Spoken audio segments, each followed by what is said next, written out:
ગુરુ સાનિધ્ય 26/9/2024 કૃપા પ્રવાહ અધમોધારક ન બોલવાનું તો કેટલુંય બોલીને મારી જીહવાને દૂષિત કરી નાખી, પણ વાણીને પવિત્ર કરનારું આપનું નામ રટ્યો નથી. ન જોવાના અનેક દૃશ્ય પદાર્થો નિહાળીને મારી આંખને વિકારગ્રસ્ત કરી મૂકી, પરંતુ નેત્રોને નિર્મળ કરાવનાર આપની નયનરમ્ય મંગલ મૂર્તિના દર્શન કર્યા નથી.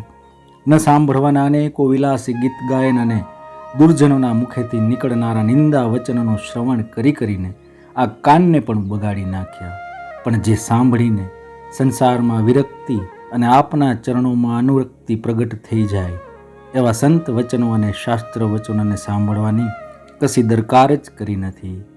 નાથ, શું કહું?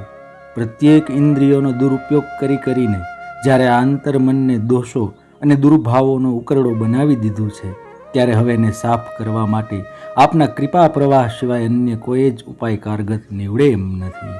ઓમ નમો નારાયણાય.